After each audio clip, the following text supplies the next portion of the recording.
सतयुग में शिव, त्रेता में राम, द्वापर में श्री कृष्ण और कलिकाल में भगवान बुद्ध हिंदू धर्म के केंद्र में हैं। लेकिन श्री कृष्ण के धर्म को भूत, वर्तमान और भविष्य का धर्म बताया गया है। श्री कृष्ण का जीवन ही हर तरह से शिक्षा देने वाला है।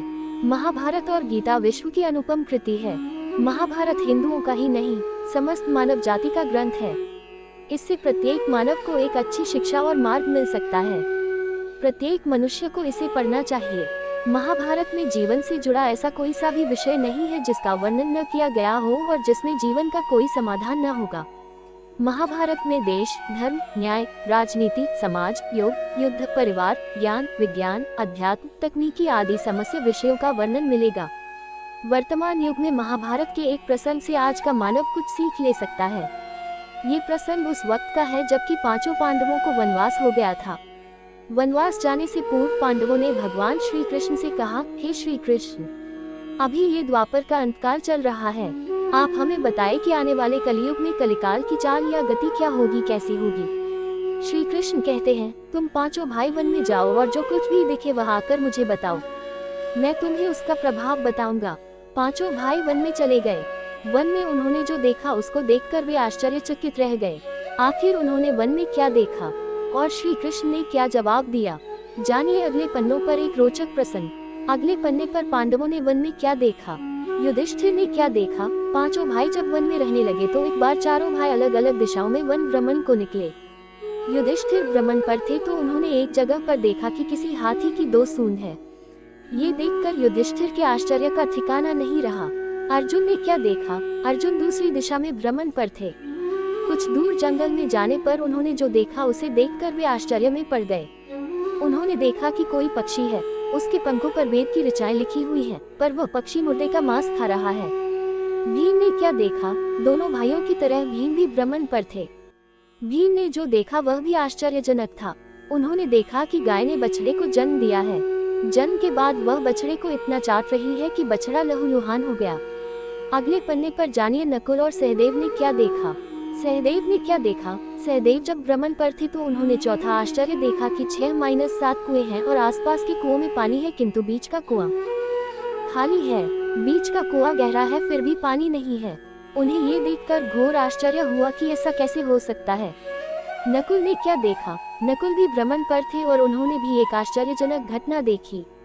नकुल ने देखा कि एक पहाड़ के ऊपर से एक बड़ी सी शिला लुढ़कती हुई आती है और कितने ही वृक्षों से टकराकर उनको नीचे गिराते हुए आगे बढ़ जाती है। विशालकाय वृक्षों भी उसे रोक न सके। इसके अलावा वह शिला कितनी ही अन्य शिलाओं के साथ टकराई पर फिर भी वह रुकी नहीं। अंत में एक अत्यंत छोटे पौधे का स्पर्श होते ही वह स्थिर हो गई। अगले पन्ने पर जानिए तब श्री कृष्ण ने क्या कहा। पांचों भाइयों ने अपने देखे गए दृश्य की चर्चा की और शाम को श्री कृष्ण को अपने अनुभव सुनाए। सबसे पहले युधिष्ठिर ने कहा कि मैंने तो पहली बार 2 सूंड वाला हाथी देखा। यह मेरे लिए बहुत ही आश्चर्यजनक था। तब श्री कृष्ण कहते हैं, हे धर्मराज, अब तुम कलिकाल की सुनो। कलियुग में ऐसे लोगों का राज्य होगा जो दोनों ओर से शोषण करेंगे, बोलेंगे कुछ और करेंगे कुछ, मन में कुछ और कर्म में कुछ। ऐसे ही लोगों का राज्य होगा। इससे तुम पहले राज्य कर लो। अगले पन्ने पर अर्जुन ने जो देखा उसका जवाब। युधिष्ठिर के बाद अर्जुन ने कहा कि मैंने जो देखा वह तो इससे भी कहीं ज्यादा आश्चर्यजनक था।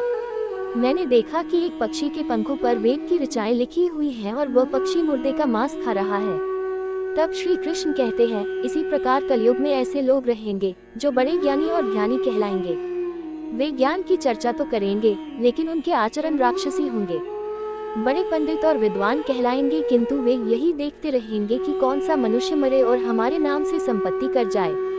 हे अर्जुन, संस्था के व्यक्ति विचारेंगे कि कौन सा मनुष्य मरे और संस्था हमारे नाम से हो जाए। हर जाति धर्म के प्रमुख पद पर बैठे विचार करेंगे कि कब किसका श्राद्ध हो, कौन कब किस पद से हटे और हम उस पर चढ़े। चाहे कितने भी बड़े लोग होंगे किंतु उनकी दृष्टि तो धन और पद के ऊपर, मांस के ऊपर की रहेगी। ऐसे लोगों की बहुतायत होगी, कोई विरला ही संत पुरुष होगा। अगले पन्ने पर भीम ने जो देखा उसका जवाब। अर्जुन के सवाल के जवाब के बाद भीम ने अपना अनुभव सुनाया। भीम ने कहा कि मैंने देखा कि गाय अपने बछड़े को इतना चाटती है कि बछड़ा लहूलुहान हो जाता है। तब श्री कृष्ण कहते हैं, कलियुग का मनुष्य शिशुपाल हो जाएगा। कलियुग में बालकों के लिए ममता के कारण इतना करेगा कि उन्हें अपने विकास का अवसर ही नहीं मिलेगा। मोह माया में ही घर बर्बाद हो जाएगा।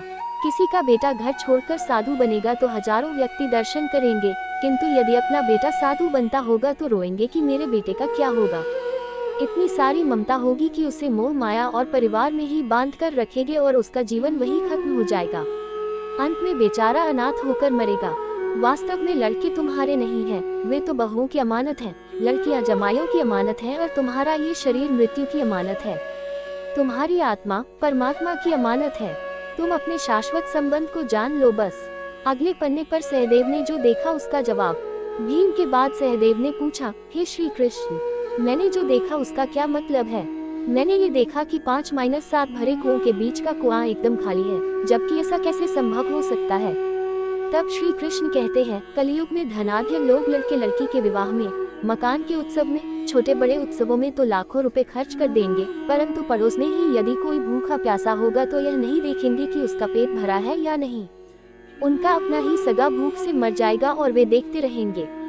दूसरी ओर मौज, मदिरा, मांस भक्षण, सुंदरता और व्यसन में पैसे उड़ा देंगे, किंतु किसी के 2 आंसू पोंछने में उनकी रुचि न होगी।